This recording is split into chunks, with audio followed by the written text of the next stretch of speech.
आम समस्तंको पई एक जगन्नाथ प्रेमी विशेष करी जगन्नाथ प्रेमी समस्त भक्त समाज पई ये गोटे अत्यंत प्रमुख एवं ऐतिहासिक दिन होगी रहिबो। आज ओडिशार माननीय मुख्यमंत्री ओडिशार लोक माने हुंतु तांकर भावावेग कथा हो महाप्रभु श्री जगन्नाथ को भल पाउथिबा भक्त समाज रो भावावेग कथा हो भावनार कथा हो तांको आखि आगे रखिकी माननीय पश्चिम बंगाल मुख्यमंत्री श्री शुभेन्दु अधिकारी को एक पत्रक लिखिथिले गोटे चिट्ठी लिखिथिले जे जो जगन्नाथ धाम जो लिखा जाइछि दीघार महाप्रभु श्री जगन्नाथ मंदिर रे से धाम शब्द को प्रत्याहार कर दिया जाऊ कहीं से गत समय गत सरकार समय पश्चिम बंगाल रे गोटे राजनैतिक ड्रामा करबा पई धाम चारि धाम भितरु महाप्रभु श्री जगन्नाथ धाम एक श्रेष्ठ धाम एवं लोके जो माने विश्वास रे भक्तिर सहित आसंती महाप्रभु श्री जगन्नाथ पादपद्म रे निजको समर्पण करिकी चारि धामर दर्शन करिवार जो पुण्य से पुण्य को अर्जन करके एठु जानती तार गोटे नकलीकरण कला भली सेठी जगन्नाथ धामर जो प्रचार प्रसार करवा आरंभ करथिले जो कथा को एपरिकी पश्चिम बंगाळार बंगलाभाषी लोक माने भी ताको ठीक ढंग रे ग्रहण करू नथिले से भली एक कथा को आहुरी सुंदर भाव रे केमिति धाम शब्द उठिले महाप्रभुंकर मंदिर से ठीक ढंग रे चलिबो एवं एठी जो लोकंकर भावावेग को बाधा सृष्टि न हो ये सब कथा को आधार करके माननीय मुख्यमंत्री श्री मोहन चरण माझी चिट्ठी लिखिथिले सेति निश्चित भाव में मुझे प्रथम तांको धन्यवाद जनइबी जे भली एक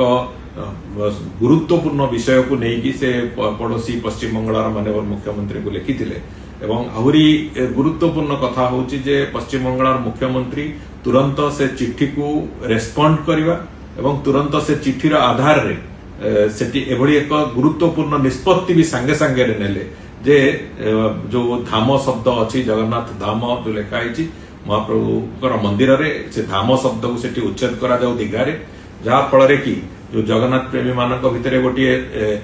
कष्ट थिला संशय थिला एवं जो महाप्रभुकर धाम पुरी रे जो धाम अच्छी तार गोटे नकलीकरण सेठी करा जाउथला बोली लागुथला समस्त को से कथार आज कौन मत अंत होईची एक कथा माननीय मुख्यमंत्री पश्चिम बंगाल श्री शुभेन्दु अधिकारी को ओडिशावासी तरफ हो जगन्नाथ प्रेमी समग्र विश्व रे जगन्नाथ प्रेमी तरफ आम निश्चित भाव में कृतज्ञता जनाऊँ एभली एक तुरंत निष्पत्ति नहीं कारण एवं एतिरे आउ गोटे निष्पत्ति भी सेठी नैचंती केवल धाम शब्दर उच्छेद कथा नुहे सेठी ओडिशा रे महाप्रभुंकर मंदिर रे जो भली भाव में रीतिनीति चलुची विभिन्न प्रकार जो पर्व पर्वाणी जो भली ढांचा रे होची सेठी भी दीघा मंदिर रे भी समान भाव में रीतिनीति पर्व पर्वाणी पालन करबा पई से गोटे निष्पत्ति ताकू भी नैचंती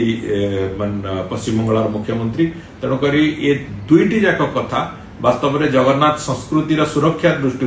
जगन्नाथ संस्कृति को सम्मान देकी जो भली भाव में आम समस्त ओडिशा पश्चिम बंगाल ए समस्ते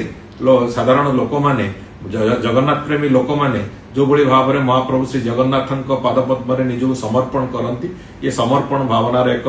प्रतिबिंब तेणुक मु उभय पश्चिम बंगाल मुख्यमंत्री श्री शुभेन्दु अधिकारी एवं ओडिशा मुख्यमंत्री श्री मोहन चरण माझी उभय को मु धन्यवाद एवं कृतज्ञता जनाऊँ एभली एक पदक्षेप निया जाइथिबारु निश्चित भाव में ये आगामी दिन में केवल एक केवल धाम शब्दर उच्छेद कथार रहिबो नहीं ये ओडिशा और पश्चिम बंगाल भितर एक आहुरी बंधुतापूर्ण सौहार्द्यपूर्ण भातृभावनार एक वातावरण भी तैयारी करिवो एवं निश्चित भाव में मु आउ गोटे कथा कहिबी जे जो ट्रिपल इंजिन सरकार निष्पत्ति नवार जो परिणाम ये एतिरे निश्चित भाव में प्रदर्शित होउची एवं